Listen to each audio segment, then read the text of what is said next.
Salam brothers and sister dimanapun berada saat ini. Jumpa lagi dengan saya dalam video kali ini. Selamat menyaksikan dari awal sampai akhir ya. Mohon agar tidak di skip. Tuhan Yesus memberkati.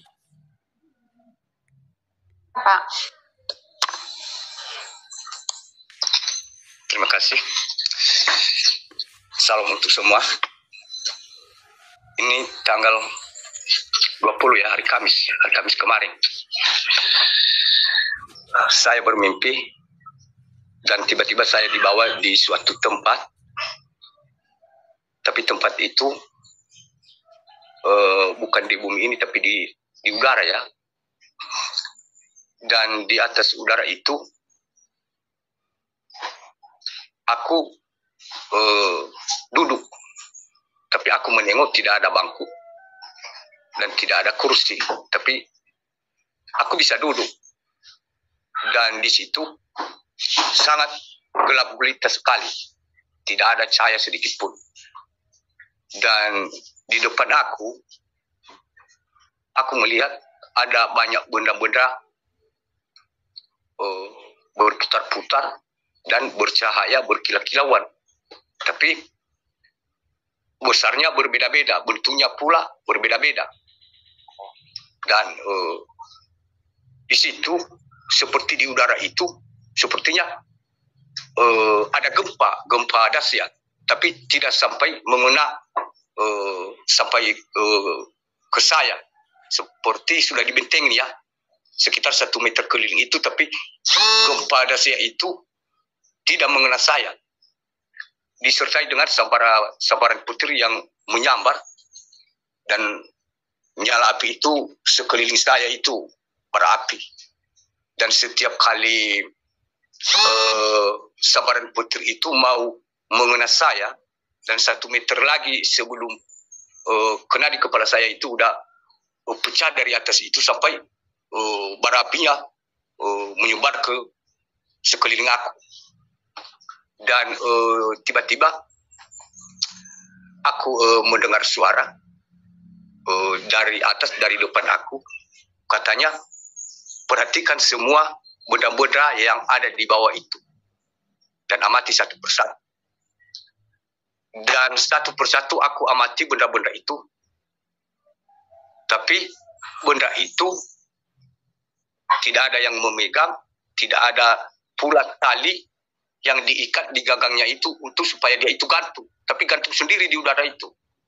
Dan pelan-pelan berputar lambat dan semakin lama semakin kencang dan mengeluarkan sinar cahaya berkilauan. Dan di situ aku melihat ada yang sebesar jari benda itu, ada yang seperti ujung tombak bermata dua, ada juga yang bermata satu, dan ada juga seperti busur, dan ada juga seperti anak panah, dan macam-macam di situ. Dan tiba-tiba suara itu lagi lanjut. Dia berkata, engkau tahu apa benda-benda yang kamu lihat itu? Dan aku bilang tidak, aku tidak mengerti sama sekali apa ini. Dan dia berkata kepada saya, ini semua pedang-pedang roh yang sudah dimiliki oleh semua anak-anakku yang telah kupilih di tengah-tengah dunia yang gelap ini. Perhatikan semua pedang-pedang itu, sekalipun kecil dan berbeda-beda, sudah ada yang memilikinya. Sehingga dia itu bisa bercahaya di tengah kegelapan malam, berkilau-kilauan. Segelap apapun bisa mengeluarkan cahaya dia. Dan ini semua sudah ada yang memilikinya, masing-masing anak-anakku, pilihanku yang ada di dunia ini untuk menyuarakan kebenaran. Tapi tidak lama kemudian aku menengok ke atas dan tiba-tiba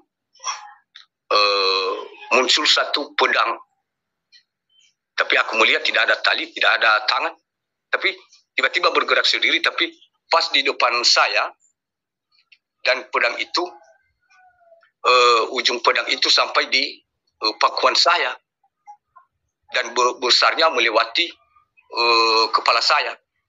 Setelah kepala saya baru ada gagangnya, dan besarnya itu selebar papan ya, lebarnya, dan dari gagangnya itu sampai ke ujung pedang itu, tengahnya itu agak membukit ya. Tapi pedang itu bermata dua, dan aku perhatikan badan pedang itu semua mengeluarkan cahaya yang berbeda-beda seperti pelangi.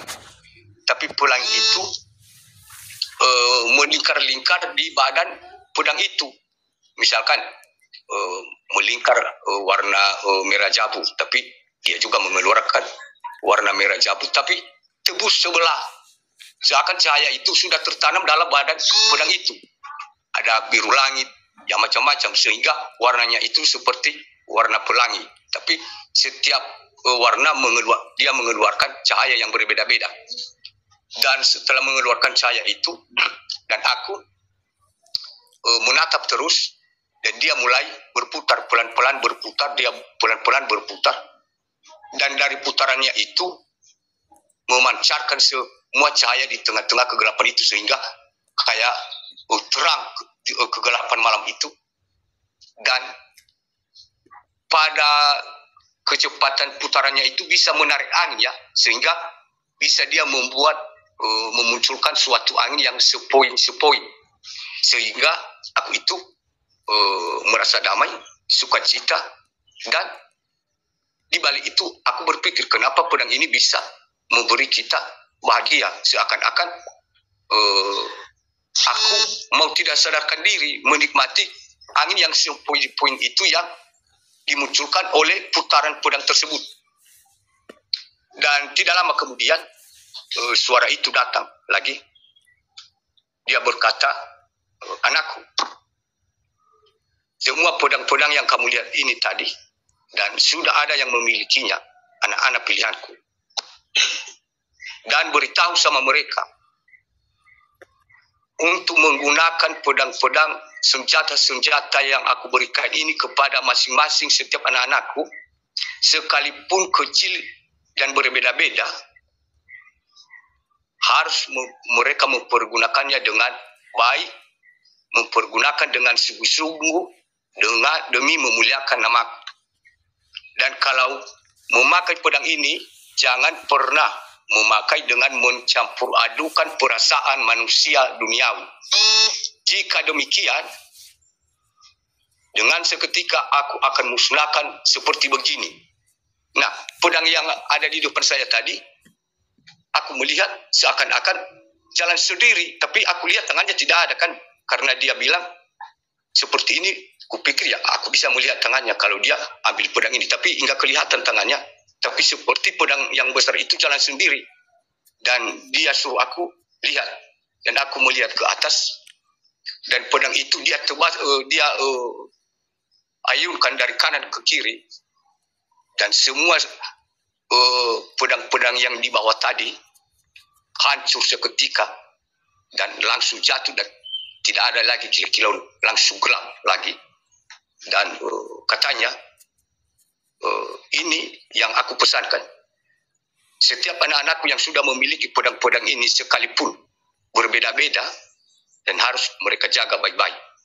Dan pedang yang besar tadi kembali lagi tergantung di depan saya, dan aku menunduk sekalian bertanya, apa maksudnya? Apakah aku tanya ya, apa yang dimaksud dengan menggunakan pedang itu?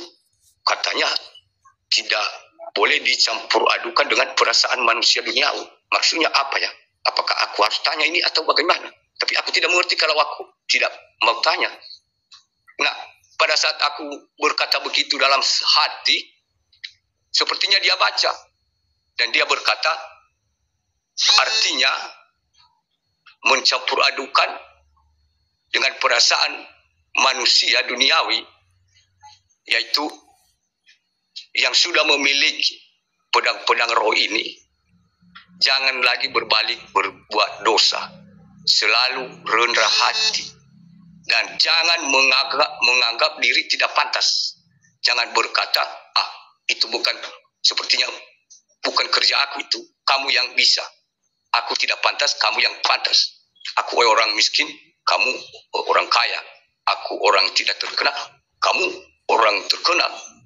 Dan saling melempar apa yang aku percayakan kepada kalian, saling melempar untuk mengelak.